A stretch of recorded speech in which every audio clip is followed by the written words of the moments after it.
welcome over here. This is Echo on the other end of the screen. I think you all will be very familiar with him. He's a long-time YouTuber. I think you started way before me, probably at the origins of the game. And then you're also streaming as well, whether on Twitch or on YouTube. Actually, you do jump between both platforms, right? I streamed it both, yes. Or you stream both at the same time? Yeah, both at the same time. Yep. Oh, okay. But does that... Twitch isn't watching this because, yeah. But does that mean that, when do you have YouTube partner or Twitch partner? Because if I remember correctly, you can't stream on both if you have either. I don't have partnership with either of them. That's kind of reason. When people tell me, hey, Cookie, go and stream on YouTube, that kind of thing, and I have to tell them, no, I can't, because my Twitch has already been tied to partner. And then in the agreement, it specifically says you can't stream on multiple platforms. Although there's some of the ways that people try to do things, they won't just stream on Twitch and YouTube. Some of the people can be even more adventurous. They go on Facebook or whatever other new streaming platforms that they are.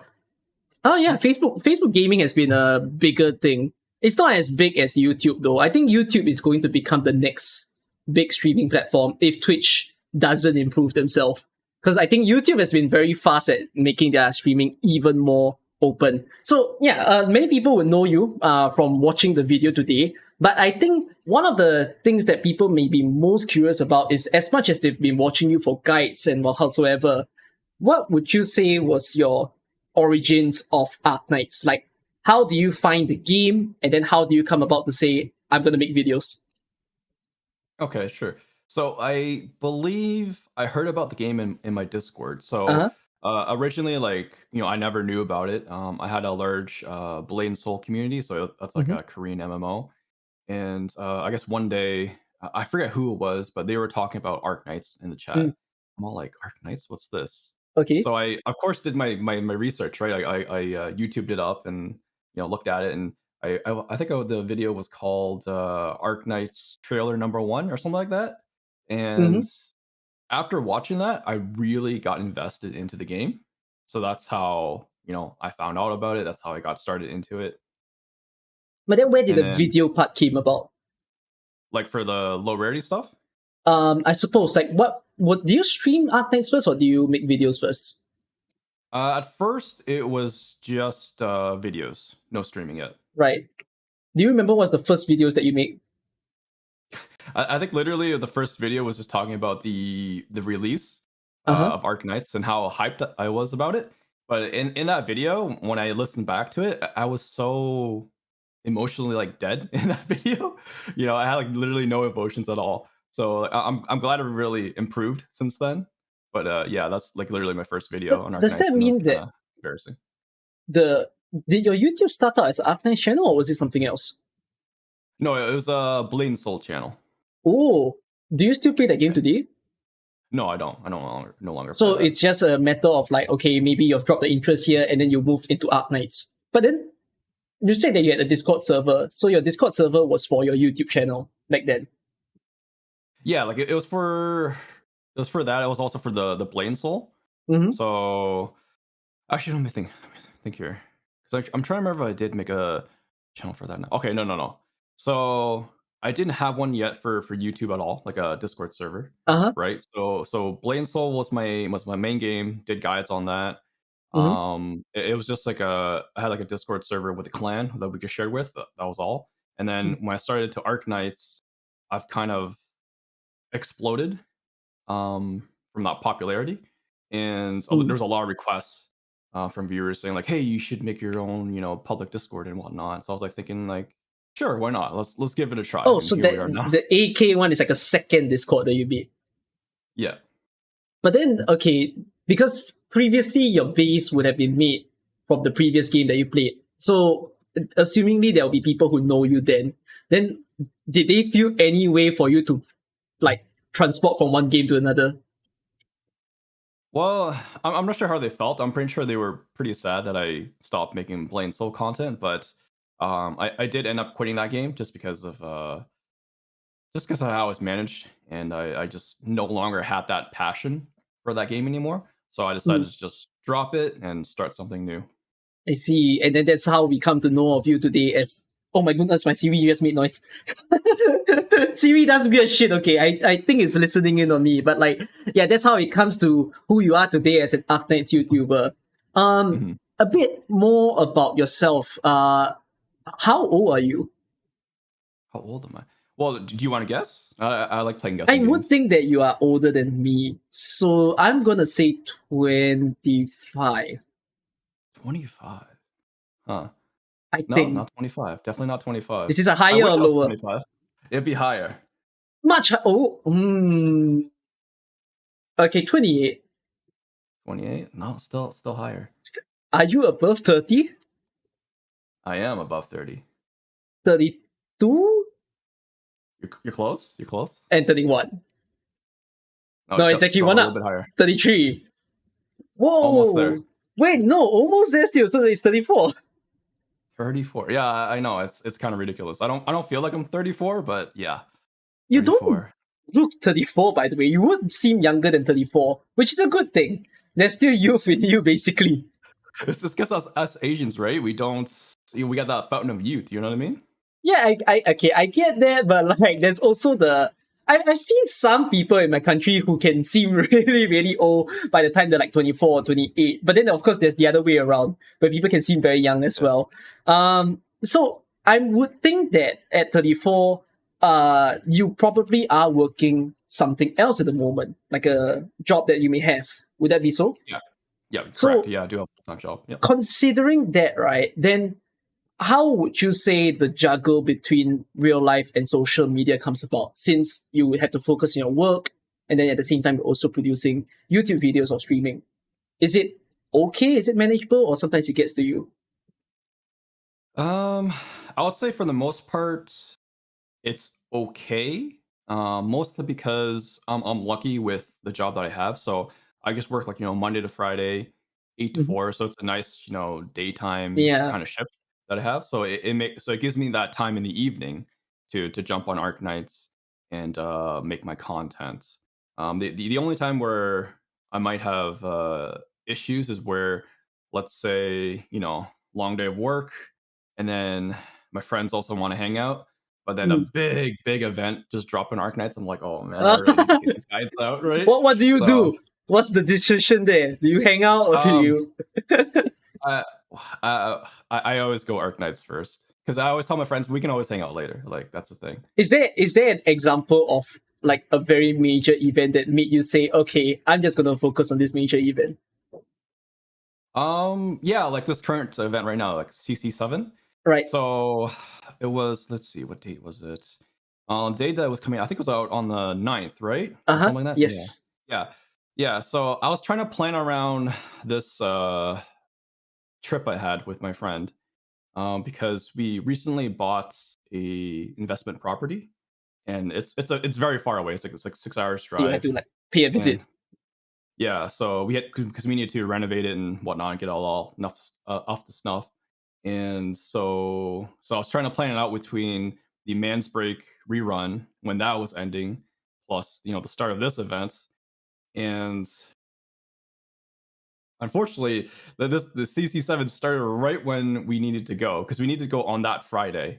So that's when I said, okay, I guess I'll have to bring my laptop with me and then do my Arknights guides while I'm up there, working on that property and dishing out guides at the same time. So that was probably my most stressful slash like tiring, Because you want to make a video and week yet I've you've ever got done. jobs, outside things to do. Oh, I can imagine that, man. I mean, I also have my own juggle. Like, I'm a university student. Thankfully, I'm in my holidays right now. But I think back then, my major exams occurred during near light. So it was such a bad timing where, that is bad timing. I wanted to stream the occasion for people, and I still had to make videos, to explain the hype and everything. And it's like, holy shit, I'm literally filming it on the week of my exams. Like, I had 3 papers on that week when I was filming. And I just said, okay, I'm just gonna properly dissect my time. Turns out after the whole exam period, I felt pretty burnt out. But like, I still managed to pull through the videos anyways, and my exam still went decently. But I can imagine this is gonna be even like more dreadful when like the new semester comes in, because there might be even more juggle. I'm only the first year. That's as far as I conquered. Once I go into the year 2 and 3, there's going to be even more stuff. So, but it's good to hear that in your case, you've managed it enough. I get your view as well when you say that sometimes you would have to shift your plans away if you need to stream and whatsoever. Same thing. There are days where I'm like, okay, if I'm going to plan a friend outing, I need to plan it on the day where it doesn't fall with an event. So, this entire CC period, I'm also telling myself, I'm just gonna hole up for these 2 weeks. I'm gonna make all my videos and everything. Once these 2 weeks are over, I can go out again. I'll say hi to all my friends again. So that's like the kind of feeling that AK really glues us. I imagine when IS2 comes, we're also gonna be pretty locked in. I'm kind of dreading that. At the same time, I'm excited, but So the curious question over here is that you've come out as someone who has made a lot of guides in Arknights. So, why, for yourself, why do you feel that you have chosen this path of making these sort of videos? Like the low rarity niche? Is that what you're referring to? Yep. Well, I figured because in a lot of games, typically you can clear content with either like lower gear or like lower effort or like lower characters, so to say. So I wanted to test that in Arknights as well, and it definitely holds up true, right? Like with this game, you can pretty much clear any and all content with 4-star rarities, right? If that's all you were restricted to using.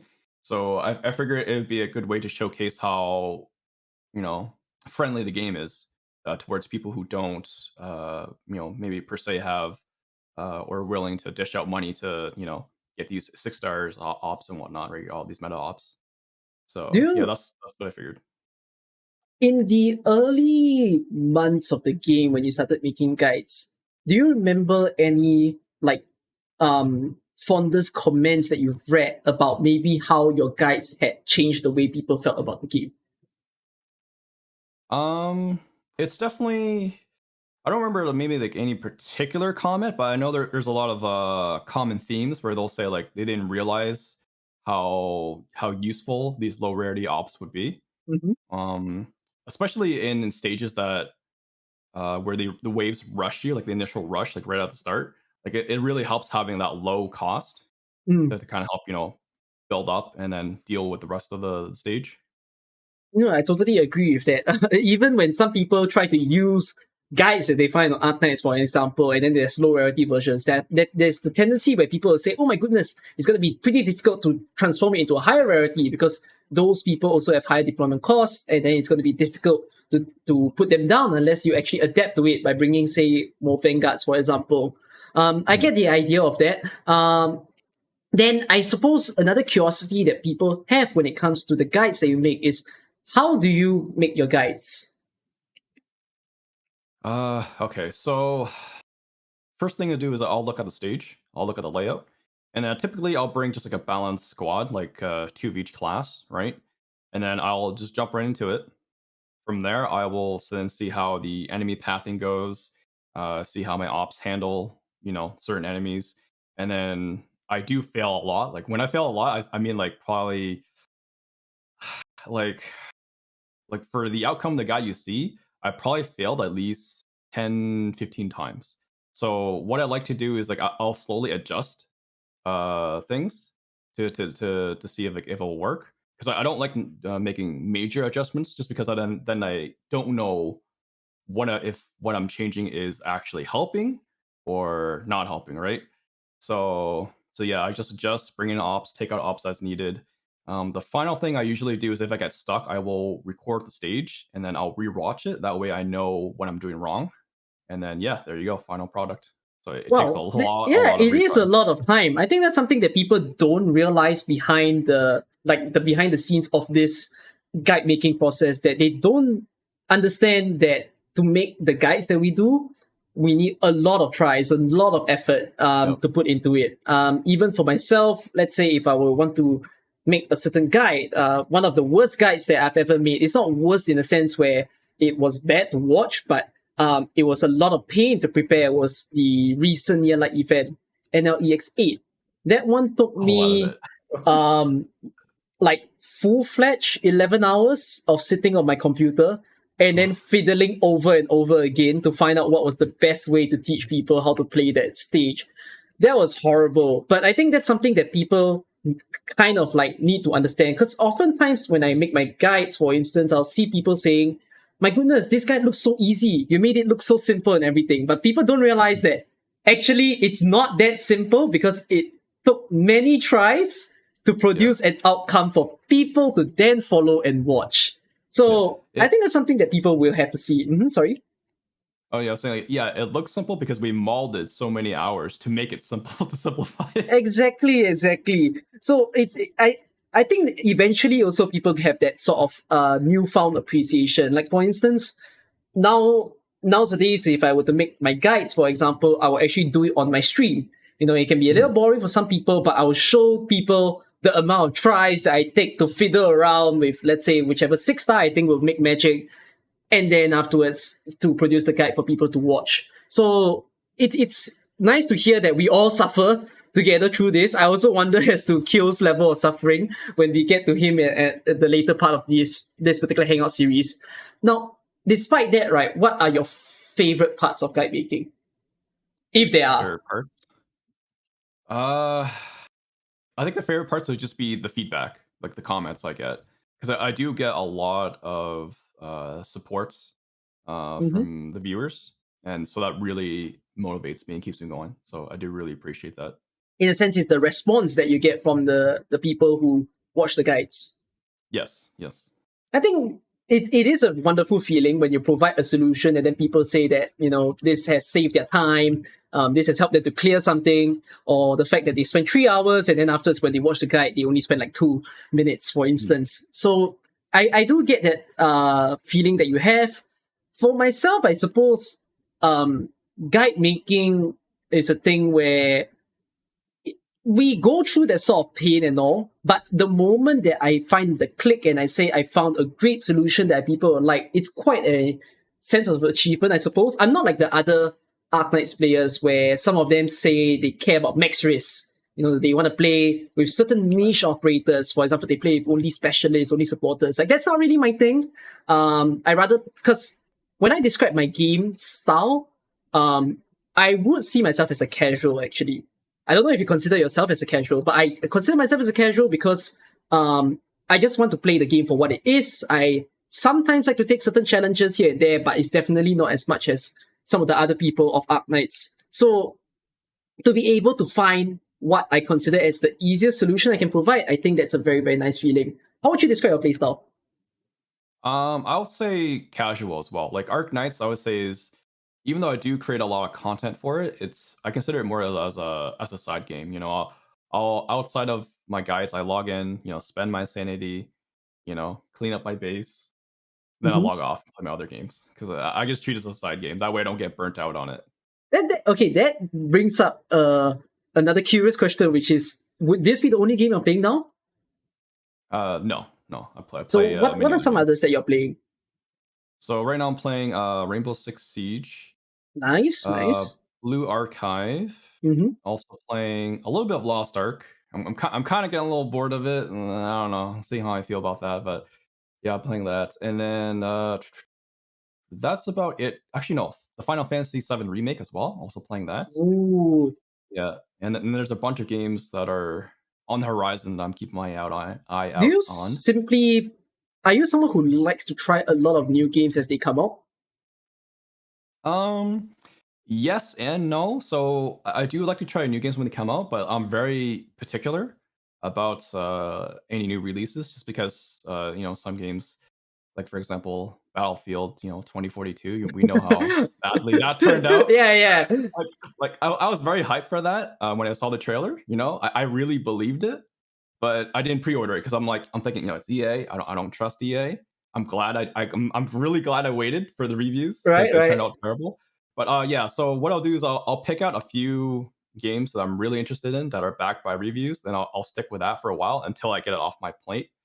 Just because I just can't tackle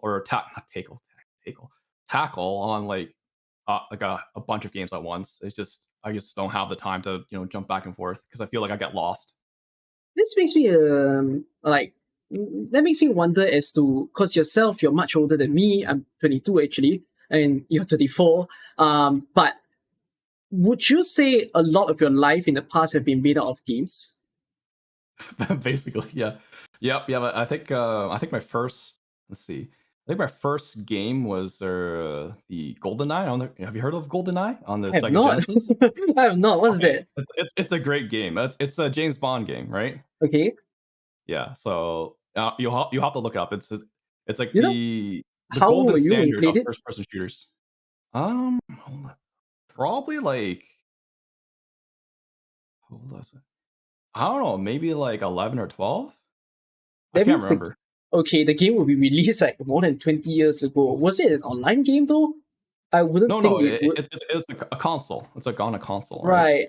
I mean, I Like did. the N64, Sega Genesis, that kind of Okay, consoles. okay. Yeah, yeah. Because I mean, I have played shooter games when I was young before, but probably not to that line of stuff because my childhood has been of Command and Conquer series. I don't know if you heard of Oh, I that. love Command and Conquer. Yes. Yes, I played a lot of their titles. So I played the Yeah. Renegade title, Red Alert, Generals. Those were like some of my bestest like young times back then. And I think of my age, I think those games were released around then as well, between 1990 to Yeah. 2010-ish period. Then Which CC was your favorite though? the Command and Conquer series, what was my Yeah. favorite? Definitely Red Alert. Right. I have a Yeah. huge thing for Red Alert. I've heard people say Generals. What would yours Well, be?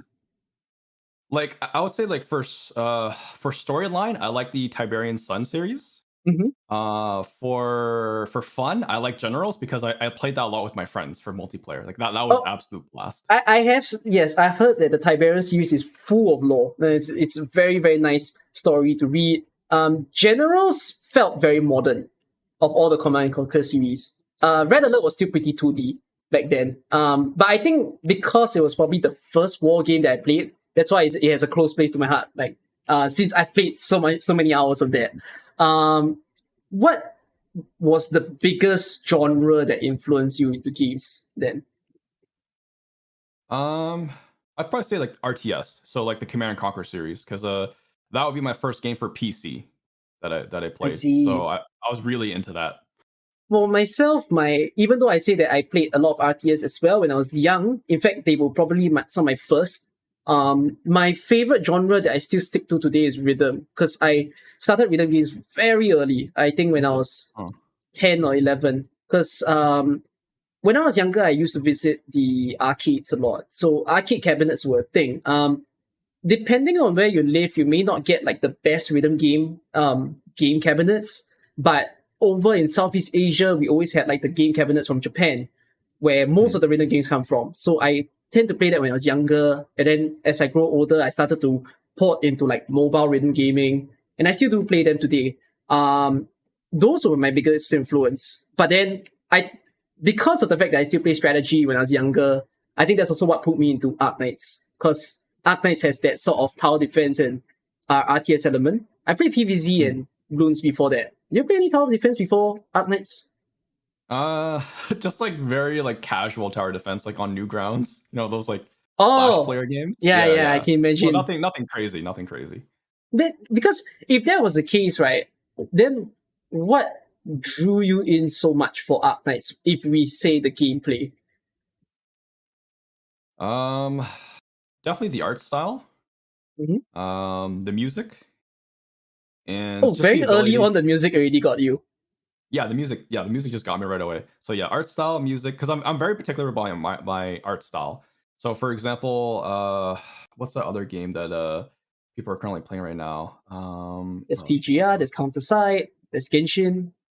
no, Um, it's shoot, what company which is it? mobile game is it? I don't remember what company it is either. It's I think Chenda Roshi plays it.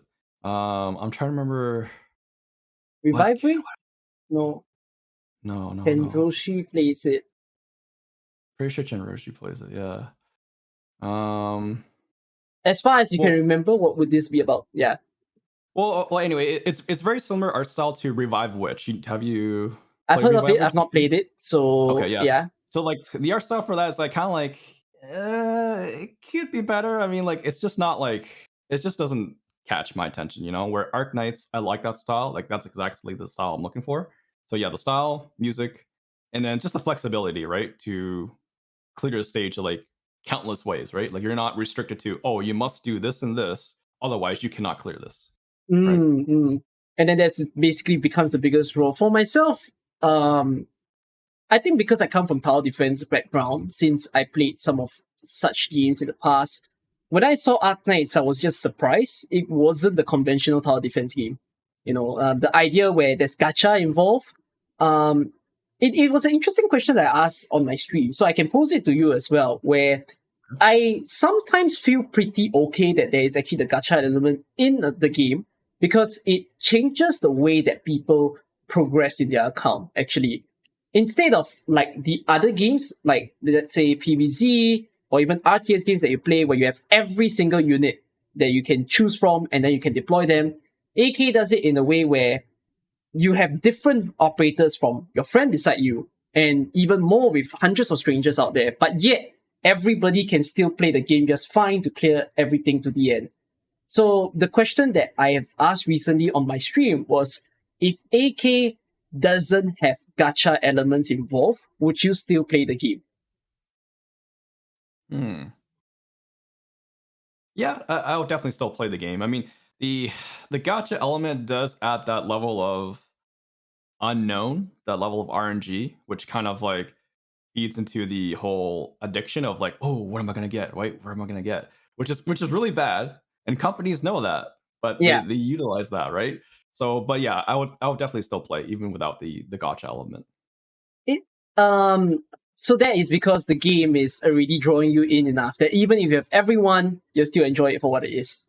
Yeah, 100%, 100%. For myself, I find it difficult to answer the question, but I was actually more inclined to say no because I don't like gacha, by the way. I hate gacha, to be fair. I don't play lots of gacha games in the past. Do you have experience with gacha games before AK came along?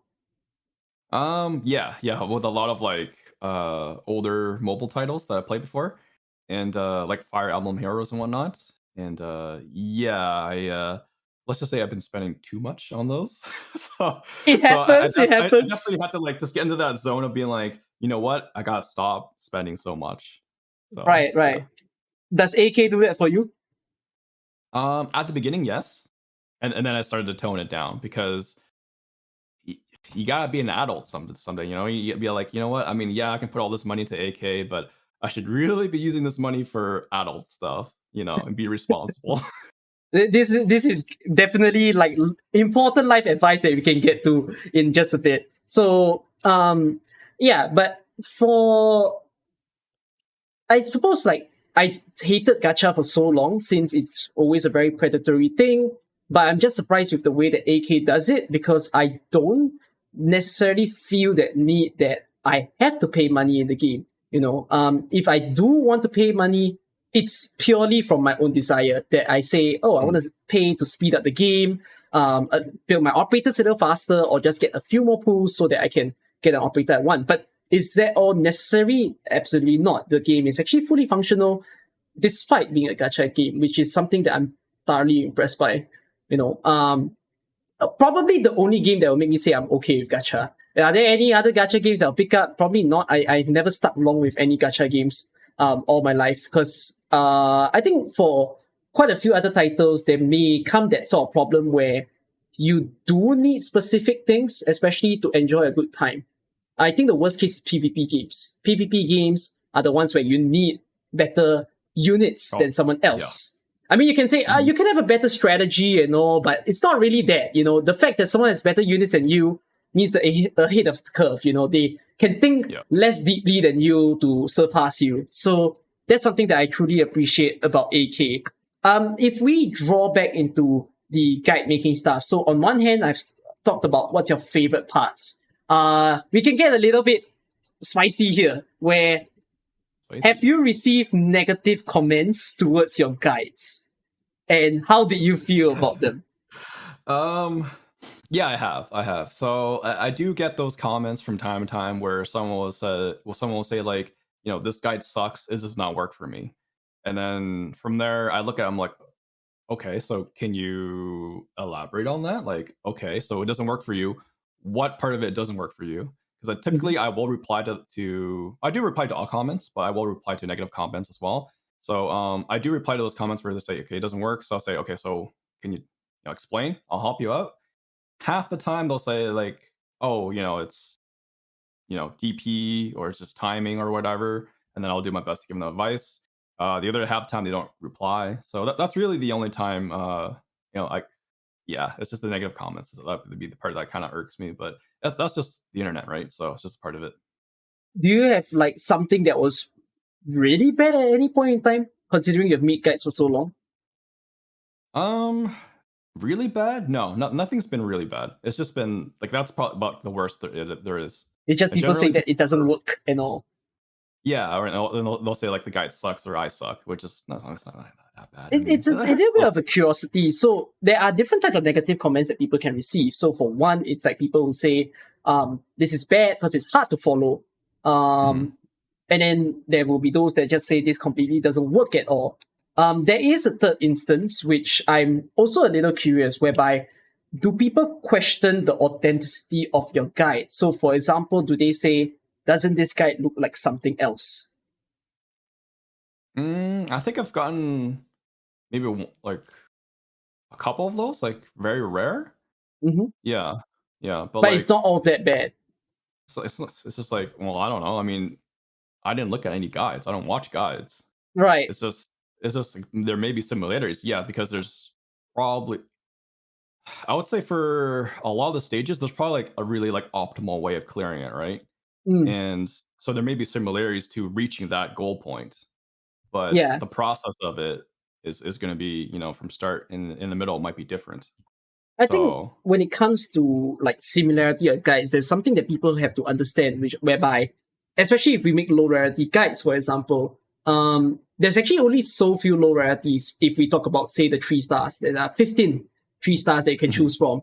And then 4 stars, there's going to be a lot more. But when you consider that most of the time the guides are just a matter of picking important branches that are very good for the yeah, stage and then just choosing 1 6 star because there's a tendency when we make our guides. There will be instances where certain stats will look very similar, but that's just because we're working with the weaknesses of the enemies, for example. Like, if there's an enemy that's weak to arts damage, of course we're going to tell you to use an arts damage dealer. yeah. We won't go telling you to use a physical dealer on the guy. So there is when probably a lot of the guides will start converging. But hopefully people can come across that understanding that for like a lot of us when we make our guides, we don't like refer to anything. We are just playing on our own. We suffer the hours to make our Yeah, guides. That's the exactly. thing that people don't see. So Yeah, at least we put that across. Mm. yeah, and I guess another thing too is with those low rarity ops, they're also restricted, Mm-hmm. right? Because like for example with Melantha, right? Like there's only so many ways I can use Melantha versus with Surtur. Oh, I can. There's countless ways you can use Surtur, right? Like Right. you're restricted to the strategies with the ops that you're using. So there Mm. will be similarities because of that. Mm. And yeah, that's basically yeah. Definitely. Now, from then till now, doing this for probably actually more than 2 years already, do you feel that you've changed the way that you present your videos? That is. I would say versus like at the start, yes. Because I was trying to find out, I guess a certain like formula or procedure that I wanted to kind of present for my videos. So at the start, I kind of had to experiment with a bit of that. So Mm. now I finally found that like sort of standard, so to say, that I usually follow for my videos. So that way people know that whenever they watch my content, like yes, this is an Eckogen content. It's already like you've made the audience familiar with yourself, that they know Yeah, what to expect, and then they can enjoy all the videos thus far. yeah. That's nice to hear. Then looking at this long journey that you've had, how do you feel about it entirely? I would say overall pretty good because I've seen a lot of growth on my channel. So before I jumped into Arknights, I think I was only around maybe 15,000 subscribers, and now I'm at I think what like 52, 53. So yeah, it's definitely helped my channel grow. And I guess the overall experience with the community has been really positive too. Like people have been really supportive. So it's been really good overall. But with this whole like content creation thing, and at the same time you've also got your job. Do you think you've ever want to make this into a bigger project, meaning maybe to the point that this could be a career, or would this long remain as a side thing? Well, I think my ultimate goal would be to do like YouTube slash Twitch as my like full time career slash job kind of thing. It's just that currently it doesn't really pay the bills that much. So Mm-mm-mm. I can't really, go to my job and be like, you know what, I'm quitting. I'm just gonna go full time YouTube, Twitch right now. That's it. Yeah, it just wouldn't be enough to sustain. But I think I'm really hoping eventually it does get to that point where I can quit my job and then just focus 100%, into this. But if you were to do something like that, right, then do you think Arknights will remain as the main platform that you'll be onto? Or do you think you'll be expanding into other games, for instance? Um, I think Arknights will always be there, but as content creators, we always have to find something new and keep adding on to the channel to keep that growth going. Because I think for an Arknights creator to just only slowly rely on Arknights, I don't think that would be realistically sustainable for like income and all that. If you wanted that to be solely your thing, like for example with Kyo, right? Like he has Genshin Impact as well Right. as Arknights, right? Without that Genshin Impact, his channel would probably be a lot smaller, I think, because I think he gets a lot of viewers from that side as Yeah. well. Yeah, so it's just all about that, keeping to add on content, keeping your viewers entertained and whatnot. But as of current, like, do you have plans of already expanding that? Or for now, you're going to say, I'll still be doing Arknights mainly for some time? Well, I did try a little bit with like Blue Archive, but then I find out I didn't really enjoy making guides for it as much as I do with Arknights. And then I tried a little bit with Lost Ark, and it was just kind of Lost Ark was just too saturated. So I kind of just gave up on that. So for now, I'm just sticking with just Arknights and streaming, and then looking forward to Enfield though. Enfield Oh, might be a of good course, add-on of for course. sure. But I think with the channel and with the type of viewers I have, I think Gacha might be the sort of, I guess, genre or content that is gonna people are gonna gravitate towards. Um, but yeah, I'm definitely keeping my eye out to see what else I can tack on to the channel Yeah. for sure. I think I largely agree with you with the whole thing where you stated, AK may not remain as the main thing, because I definitely feel the same way as well. As far as we enjoy making what we do, there is that need to say that there is only so much audience and viewership that we can gain, through a game like this. And eventually, if we want to make content creation as a mainstay job, for example, we need to get creative. We need to expand our borders and say, try something else, deliver different types of content and all. So that's like the biggest stressor of being a content creator. It starts out pretty okay when we play a game, and then we grow our base from there. But afterwards, we start to realize there is also a need to transform this space in some way. With however there is, right, what is your, because it's a bit of a thing where you seem to have a lot of want to become a content creator. So, what is your biggest influence actually to choose this sort of path? Mm, Probably because like of all like the famous like other content creators like we see like on the internet, right? Like Ninja and Shroud, right? Just how much they're able to enjoy what they're doing, like their passion of gaming, but also make a living out of it. And so like gaming is a huge part of my life. I don't think it's something I'll ever quit doing. I'll probably do that till like my deathbed, even, right? Mhm. Like my life just evolves around gaming. So I want gaming to be not only like as a hobby, but also as a career. So that's my like driving influence is just seeing these other people and their success. I know obviously reaching levels of ninja is going to be not really realistic, but Oh, it's it just something can I be, it aspire can to. be. I mean, sure, but that's like I mean, realistically, it's probably not going to happen, but they're up there. I see that. It does inspire me.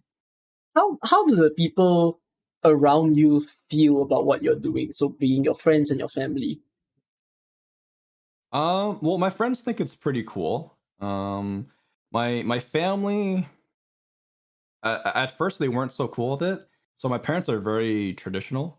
They're basically like, oh, why aren't you a doctor, lawyer, engineer, The that kind of typical stuff. stuff. Yeah, typical Asian parents, and of course, I never like I have a college degree, but I never made it to that sort of level. So they were kind of disappointed when I didn't reach that, of course. But they are proud that I do have like a decent job, and then I'm able to, you know, I guess add a little bit of extra side hustle into that with the YouTube stuff, because it's something that's very strange to them, because they don't know technology. Like, they're very bad with technology, right? Like, you ask them to turn on the computer, they'll be like, they don't know what the button is, right? Okay, So yeah, that's they're very just, very yeah, traditional. very traditional. So they've accepted it now. Yeah. They've accepted it. Would you say that it's to the point of supportive, or they're just like, okay, we'll leave you be? No, they're supportive. Like, my mom will ask me like, oh, how many followers do I have, and all that kind of stuff, and I'll explain to her, and she won't really understand the difference between like subscribers and like viewers and like likes and all that kind of stuff. So I don't even bother. I just say, yep, it's going good. Yep, don't worry about it. But do they? Oh, then there comes that question of, do they watch you as well? No, they don't. They do not watch me. My Okay, parents just okay. watch like they just watch mukbangs and random animal videos, and yeah, Whatever that it, keeps them yeah, good what appears for a them bit. entertained. But yeah, but they don't watch my content. I think that would be kind of weird if they were watching my content. Right, right. When you stream and all, are you streaming other games apart from Arknights? Um, I haven't for a while. Oh, Like, in the past you it's just did. in the past I did. Like, I did stream a little bit of like Mass Effect, some Lost Ark. It's just the whole timing thing, right? So, like I said, with my job, it's full time. You know, finish. It's already evening. If I have Arknights guides to do, then I have to do that, right? Which takes streaming time. If I stream Arknights, I usually stream for like 5-6 hours, so it's already taken the whole day up, right? And then tomorrow I work. So it's just Right. this like endless cycle where it's like, okay, so if I do want to play other games and stream other games, it's going to take up time, away from the Arknights and other content I want to do. But at the same time, like, I used my other games as a sort of like a my own time kind of thing. Like, don't have to worry about being on stream, don't want to worry about entertaining people. I can just kind of do my own thing, relax, and just play my games. I So I just see. need that as a downtime as well. Right, right. I perfectly understand that. Then, if we look not just within the present, if we look to the many months ahead, then what are the plans that you have for yourself if it comes to, like, improving your channel and all? Well, I think currently, like, equipment wise, like, it's pretty much. I think it's as high as I can go with equipment. Oh, it looks great. I Thank you. Yeah, I mean, like, I pretty much went all out on that. Improvement for the channel wise, Are probably. there changes that you'll be making? I think, like, eventually down the line, where I would like to get to a point where I have my own place, and then I have like a proper like recording studio, with the those kind of like those foam things the creators always put on their walls Oh, like to help like the dampen sound the barriers sound and and all all. that. Yeah. Yeah, to get like super professional. Yeah, I think I would like to get that to that point someday. Oh So my that would be goodness, like the I goal. totally Yes. feel you, man. Even when I speak to my family about the things that I do, I also tell them that I wish that I have my own space, because this is a living room. This is the Hmm. main part of traffic in my house. But if I can have my own space where I can set up my own studio and all, and I can even adjust cameras or set up different filming points of the room, that would be beautiful. Mhm. But of course, it's going to be very high cost. And Yes. I would imagine that I would need even other jobs to be supplying me the needed funds for such things. Which country are you staying in again? You said Canada, right? Yeah, Canada. Yep, the land of maple syrup. But Canada will actually be about the same expenses as Singapore as well. Both expensive countries. So to get your own space is also going to be pretty pricey, actually, wouldn't it? Well, what's like the average price of homes in Singapore? Now I'm not the most familiar with it. Let's put a lowball sum. 400. Hold up. 400,000 to 500,000 USD. Okay, and But that's it for is paid like a small home. over like the years that you stay. Then it would be Okay, enough to get you a living room, a okay, bed, 2 bedrooms, and a 2 bedrooms. kitchen.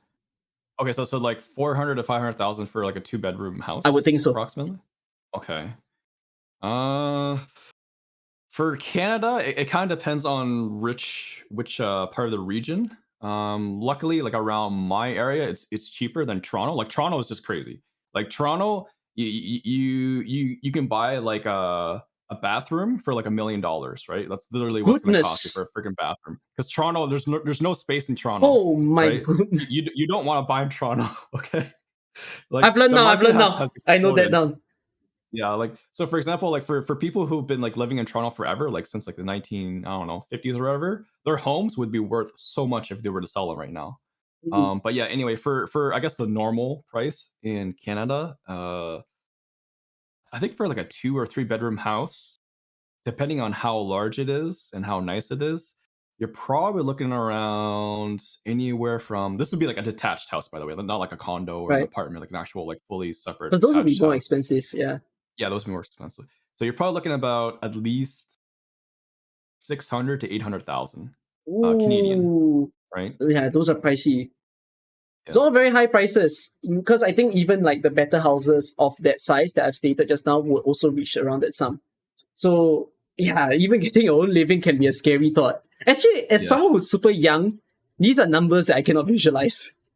I'd be pretty frank about it. You know, sometimes I think to myself, if I were to get like a car, all these Mhm. expensive like needs of your life, what sort of salary must you be making in order to hit those numbers? In a sense, although I mean, you're not paying it all at once. Well, yeah, because you have to put it on a mortgage, right? Like it's tough for sure. I guess like my thing is, so obviously I'm living with my parents. I'm not sure if people know that or not, but yes, you guys know it now. I'm living with my parents. So with my I guess thoughts were, I'd rather stay at home and live with my parents and save money. So like I yes, I understand. do lose out on that like privacy part, Yeah, but I get to save all that money. Whereas let's say if I moved out when I was 18 and started, renting a place, sure I have my own place, I have my own privacy, but all that money that's going every month is just going down the drain, right? It's not going right. anywhere. So like let's say I stay at this apartment for, I don't know, 20 years, I still don't own the apartment. At the end of the day, it doesn't go towards anything. So I figured, you know what, I'll just stay with my parents, live with them, save up enough money, then I can put it down as a down payment towards the mortgage and all that, and then actually have something in the end I can achieve. Oh, yeah, I definitely think that there is nothing that is too shameful to still stay with your family. Some people have the thought that you got to move out real quick and whatsoever. Like even though I Mm-hmm. have that sort of thought, I don't think the thing that I'm looking for is to stay away from my family. It's more like I'm looking for a space to work privately in a Work, yeah. sense. Yeah, because my own space right now is a very shared space. If I had like my own studio, for example, where I even Mm. need to take a ride towards my office, this studio that is, I'm perfectly fine with it because it will set the environment where this is my working zone. But Right. I will need to work towards having the money for that as well. So it's interesting to hear the way that you have come about to become the YouTuber that you are and all. Is there something that you've been wanting to ask or talk about through your time of just interacting with someone else? So any Um, convo that I didn't hit. any combo that you didn't hit? I guess one aspect I'm kind of curious about, just like in with creators in general, it's just like because I know some of them do bring up or share relationship statuses, where some of them kind of keep it like hush hush because it's not really it's privacy versus like public. They don't want to share that with their viewers. I guess like are you Open like about in the it. dating scene, or So are I you openly tell people that I'm single because I am. okay? But like He's ready to mingle, guys. Yes, I mean definitely. No, for sure, for sure. I'm someone who's open to tell my viewers that I've not had an RS for years thus far, because the last time I had it was maybe 5 years ago, I think. So, Okay. yeah, it's been a long while since I've ever been with anyone. Would I like mind that? Definitely not at this current state. Like the only concern is just like sustenance sake, because if you're together with someone, that's when the money talks will get even more deep and whatsoever. You know, you really need to make sure that you can take care of yourself before you want to be with someone else. That's something Yeah. that I'm not very sure of yet. But apart from that, I'm like very open about it with my viewers. I know there are some other content creators who share their statuses, like Viper and Tina shared their status before. Yeah. I got a Yeah, shock, they share. when Viper suddenly called me one, like I think it was the day of the hangout. And then Viper suddenly told me that he was attached. And I'm like, oh, congratulations. And then he told me he's attached to Tina. I'm like, wait, what? How did that come about? But it's nice to hear. I kind of figured. Yeah. Oh, I didn't. Just like with their interactions and like how they're always on the same stream. Just I've noticed the way she looks at him and the way he looks at her. I'm all like, I know, those two are together for sure. 100%. The readable people, but yes, readable people. Yeah. So I think it's fine to share the status. I don't feel any sort of danger. Do you share your status with people? I don't think people really have asked me before. I don't Interestingly. think I don't think people will go around asking it all that much unless the creator brings it up. There's the only time that I think people get super curious about is when, if let's say there's a creator that could be really popular, and then there is a simping culture that's involved. Then that's when people get curious, oh my goodness, are you actually attached? Then the creator will end up answering. If not, people tend to not ask about it because they assume that it's private. It's like I suppose our viewers won't go asking us, oh, how was your hangout with your friends yesterday? Like, that's a bit strange. Because it's a very personal, private thing. But I'm actually very fearful now if people watch this part of the video, then the next time I stream or the next time you stream, they start asking that question.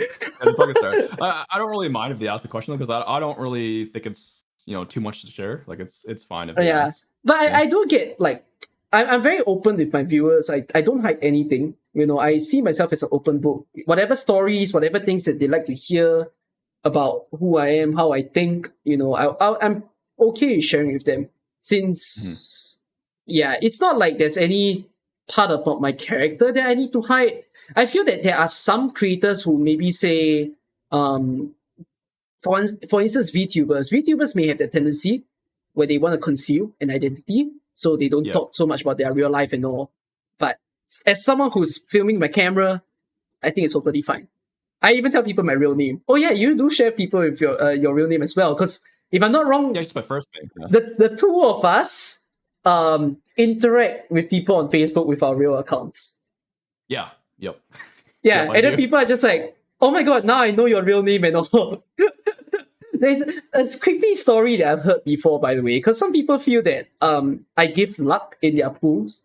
So I read a Facebook comment that weirded me out, but at the same time I was equally amused, where there was a guy that said they took a picture from my Facebook profile pictures. He printed the photo. He might have even framed it up, and when he does the pools, he will have the photo beside him to pool. And then he said that I got him the 6-star that he wants. And I'm like, that's a little strange. Yeah, it is strange, but you know what? I am fascinated because apparently I'm just gonna take it that I'm sending luck even from a distant place. But I will not question even further. Like, these sort of things, people shall keep it within their own. He's got like a shrine of you there going on there. Oh my god, if someone actually has a if people have a shrine of me, starts having like candles and stuff and whatnot and starts chanting. Oh my goodness. That's when that's gonna be sus. That's why I felt a little bit creeped out yesterday night. I was like, whoa, the weather was a little colder than usual. So there's that, yeah. Howsoever there is, I would suppose that we touch most grounds as to yourself. I think I answered most of the questions that people will be curious about, towards your guide making nature. To the viewers that are watching this video today, and especially for you, is there anything that you'd like to say to them? Just that, I mean, just keep doing what you're doing, and like honestly, like from all the gaming communities I've been in, Arknights I always say is one of the nicest communities I've ever interacted with, and Oh, I hear this so it's much. Yeah, other yeah, creators have always been saying it. it's a really nice change, you know, like versus like let's say for example, League of Legends, super toxic, Rainbow Six Siege, toxic as well. Blame Despite you playing the Soul, game. Blame Soul, slightly toxic and trolly. And it's just Arknights is just it's just great. It's great. The community's awesome. So thank you guys. Yes, and I do hope that everyone over here as well, you guys can continue to support Echo in his videos, especially all his guides and information videos that he's posting out. Do understand that we put a lot of heart and soul into whatever that we're doing to make sure that we deliver the best content for you guys to watch. So once again, I'll say thank you for Echo for joining us today. And if not, yeah, I shall stop the recording over here. You can say goodbye to the camera and all. Bye guys. Bye bye.